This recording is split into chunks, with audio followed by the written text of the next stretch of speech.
Miren, las tres imágenes del día, más allá de esta que es la del clima, tienen que ver con la Corte a punto de emitir el fallo. Información, adelanto, dos jueces del máximo tribunal, no por nada convencionales constituyentes en 1994 cuando se alumbró la nueva Constitución argentina. Me refiero a Rosati, me refiero a Juan Carlos Maqueda. Ya dejaron el fallo, estas dos personas. En algún momento, con Lorenzetti, para muchos constituían la mayoría peronista. Rosati fue ministro de Justicia de Néstor Kirchner. Juan Carlos Maqueda fue senador nacional por la provincia de Córdoba, con extraordinaria relación política en génesis con José Manuel de la Sota. En ambos casos fueron convencionales constituyentes. Ya tienen el voto, ya dejaron el voto en la Corte. Resta que lo hagan Rosenkrantz, presidente del tribunal, el propio Lorenzetti, teniendo en cuenta que Hayton de Nolasco finalmente se confirmó, la mujer integrante de la Corte, como dijo que no era una facultad originaria de la Corte, el planteo que había llevado la ciudad de Buenos Aires respecto a que entendía que había una violación de su autonomía en el artículo 2 del decreto presidencial de Alberto Fernández, el que terminó de tener vigencia a las 0 del sábado pasado. Ese artículo 2 violaba la autonomía porque había dispuesto el cierre de las escuelas y había determinado la virtualidad para el ciclo lectivo. Y como ustedes saben, Rodríguez Larreta se plantó, mantuvo la presencialidad y recurrió a la Corte.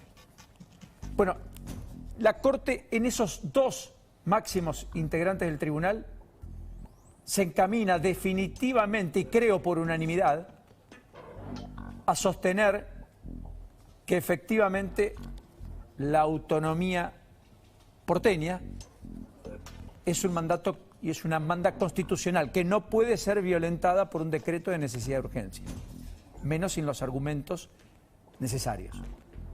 Con lo cual, todo hace pensar que aquí hay una derrota para el gobierno y hay una victoria parcial para Horacio Rodríguez Larreta. Ahora, esto va a regir para cualquier otro diferendo el día de mañana, de cualquier otra jurisdicción, cualquier otro decreto que infrinja o determine aspectos vinculados a la política sanitaria de una provincia, o a la política educativa, o a las libertades. ¿Me explico? Lo que la Corte va a sostener sienta jurisprudencia precedente y marcará a fuego las autonomías a discutir por delante.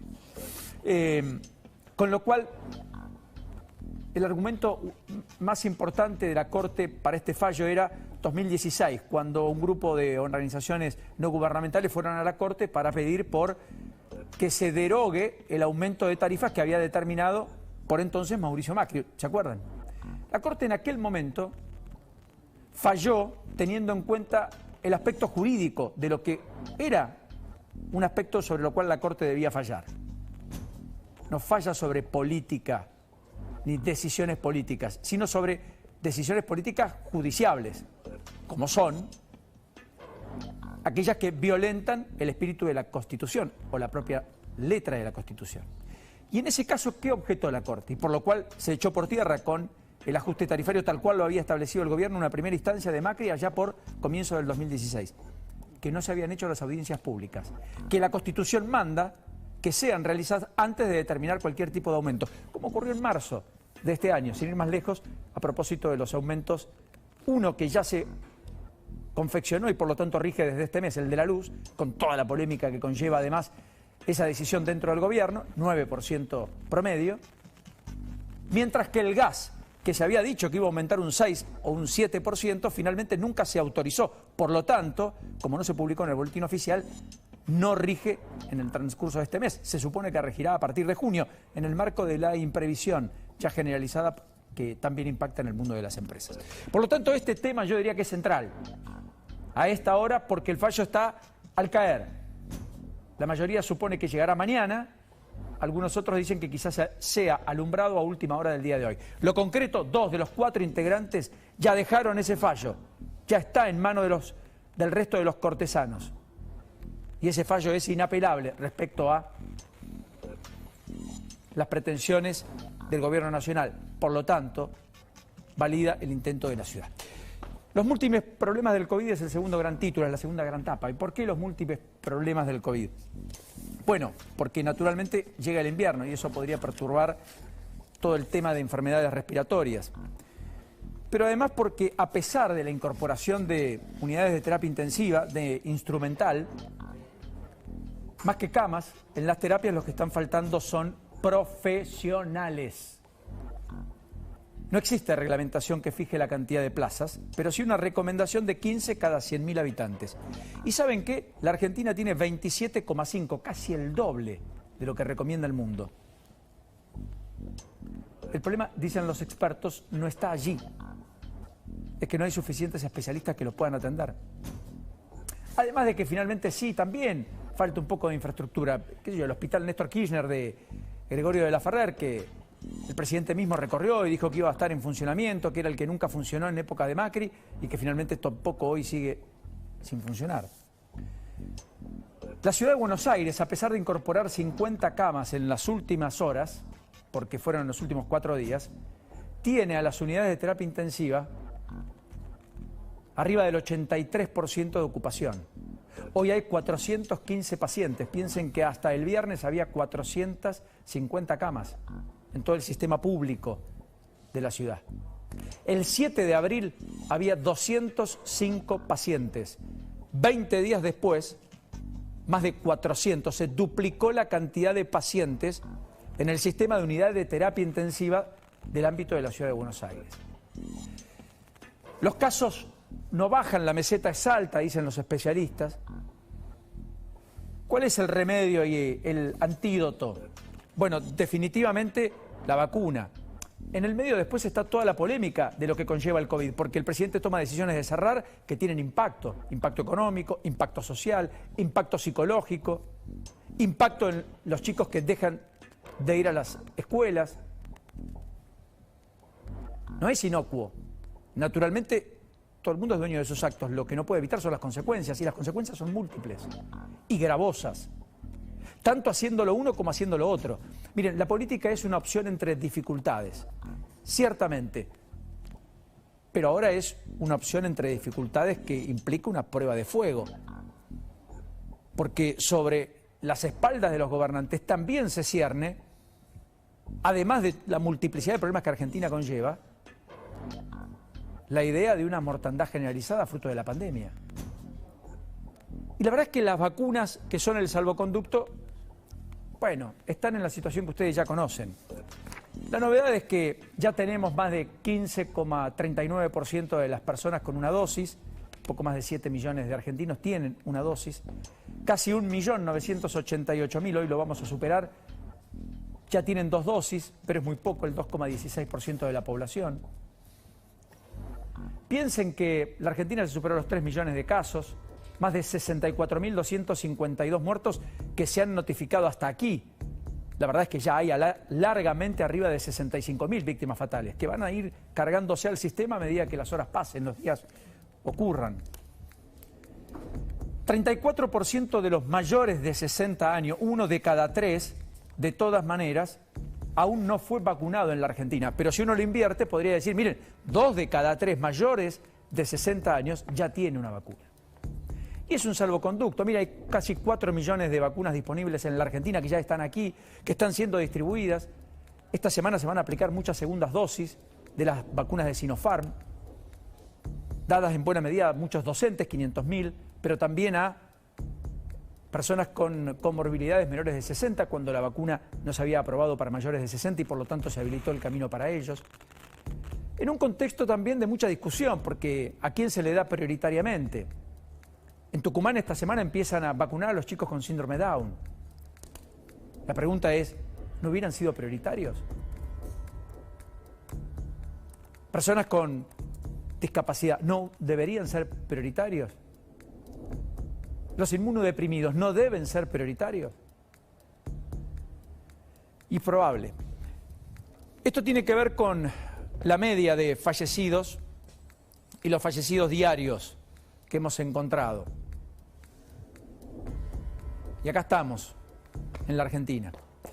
Una curva que permite ser un poco más optimista. Bueno, qué sé yo, veremos. La verdad que veremos. Los trastornos son múltiples. La pandemia no está dando respiro. Y la política tiene que ser muy ejemplar. Y hay que acelerar mucho el calendario de vacunación. Mucho. Miren, hay lugares donde ya se vacunó a más de 1/3 de la población que hay que vacunar. Neuquén. Bueno, no falta tanto. Es el salvoconducto que nos queda. Pero debemos hacerlo de una manera muy veloz. Hay que vacunar 250.000 personas todos los días de manera constante. 250.000 personas constante. Hay que hacerlo. Debemos lograrlo. Chile tiene más del 43% de la población objetivo, los que hay que vacunar, ya vacunados, con 2 dosis. Y más del 54%, más de la mitad, tiene una dosis. Están vacunando a los mayores de 40, sin comorbilidades. Hay países, Israel, que está empezando a vacunar a adolescentes prontamente. Estados Unidos tiene excedente de vacunas y ya ha vuelto a cierta normalidad. Europa está discutiendo si con un pasaporte COVID va a tener temporada de verano prácticamente abierta. Las vacunas son el salvoconducto. Los que no lo tienen son los que lo padecen. Los que no se saltearon la fila son los que lo sufren. Algunos hasta con la vida y otros en situaciones evitables. Cornejo, por ejemplo, el presidente del radicalismo, está internado con asistencia de oxígeno, no con respirador, en una sala común en Mendoza. Miguel Lifshitz, el exgobernador, 65 años, de Santa Fe, tuvo una leve mejoría en las últimas 24 horas, pero está con respiración mecánica. Y el coronavirus se llevó a la dirigente Marita Colombo, la presidenta de la Unión Cívica Radical y diputada provincial en la provincia de Catamarca. Hoy escribió un tuit Raúl Jalil, el gobernador, despidiéndola. Sucedió esta mañana, insisto. Una mujer de muchos años de la vida política allí en Catamarca. Lamentamos profundamente el fallecimiento y estamos a disposición de sus familias y seres queridos en este momento. Marita fue sin dudas una de las grandes dirigentes radicales de los últimos 30 años. La comunidad catamarqueña pierde una representante invaluable. Por cierto, Jalil es adversario de Marita. Bueno, y el tercer capítulo y último tiene que ver con la autoridad y la legitimidad. ¿Quién decide en el país? Qué pregunta, ¿no? ¿Alguien la sabe quién decide? Suponen. La gente cree. No está claro. ¿Y por qué esta imagen? Bueno, porque en torno a Guzmán se han disparado todas las especulaciones. Basualdo dicen que no se va hasta que lo decía Cristina Fernández de Kirchner, pero eso lo dicen en el Instituto Patria. Para el presidente, la salida del subsecretario de Energía es un tema terminado.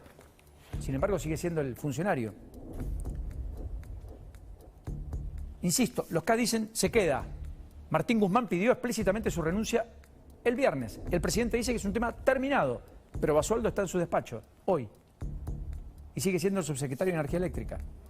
Axel Kicillof le imprimió a esta dinámica una interna adicional, velada entre el ala progresista, más ortodoxa, o mejor dicho, más heterodoxa, como la que Kicillof tiene, respecto a la más ortodoxa visión que explicita hoy en el gobierno el propio Guzmán.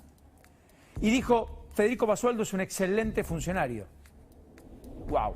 ¿Quieren escucharlo? Esto dijo Kicillof, miren. Sí, quería comentar también que una última cosa, sí. Les agradezco. Yo también quería decir que Federico Basualdo fue funcionario en mi época, sí. Es un excelente funcionario, pero que me parece que no hay que llevar más allá de los rumores. Yo no tengo idea porque lo leí por los diarios, no lo conozco. Lo que sí me parece que regular un incremento inferior a 2 dígitos es una forma de salir de este problema. Bueno, contundente, ¿no? Y a eso se montó Andrés Larroque, que además pidió, hablando de Guzmán, que vuelva el IFE, el ingreso familiar de emergencia, que lo está pidiendo básicamente porque dice, miren, la situación es muy magra. Si mandamos a la gente a que se quede en su casa, si cortamos actividad económica, si la limitamos, lo que hay que hacer es darle plata, en particular a la clase media. Es un año electoral, no podemos no hacerlo. Guzmán, ¿qué dice? Yo plata no tengo. De hecho, quiero aumentar más la tarifa para no sacar más recursos de los que yo ostento, de los que yo tengo, porque los recursos son finitos, son agotables, tienen límites. y lo que le doy a uno se lo saco a otro. En el medio de todo esto, este mes, mayo, vencen más de 2.000 millones de dólares que habría que pagarle al Club de París. Este mes dicen hay que acelerar en el acuerdo con el fondo. Dicen que el presidente va a encaminarse hacia una gira la semana próxima hacia Europa para tratar de buscar respaldo internacional. Este mes, el de mayo, además, vuelven a aumentar los combustibles, las prepagas 5,5%, tenemos el aumento de la luz que les conté del 9%, tenemos cuotas de colegios privados en la provincia de Buenos Aires, más del 12% que autorizó el propio Kicillof, y tenemos la multiplicidad de aumentos que se están evidenciando en la canasta de alimentos, que no cesan, con lo cual tenemos una presión adicional de la inflación que termina repercutiendo inclusive en el tipo de cambio, básicamente en el dólar, que hoy ya está otra vez arriba de los 150. Si algo no necesita el contexto que Argentina atraviesa, es incertidumbre o falta de autoridad o falta de conducción o una interna en el frente de todos que complique aún más la toma de decisiones de la ya compleja trama de toma de decisiones dentro de lo que ha sido hasta aquí una coalición exitosa electoral que ganó 2019, pero una deficiente coalición de gobierno. Hasta aquí, como a todas luces se vislumbra. Pausa, bienvenidos. A las 5 nos quedamos.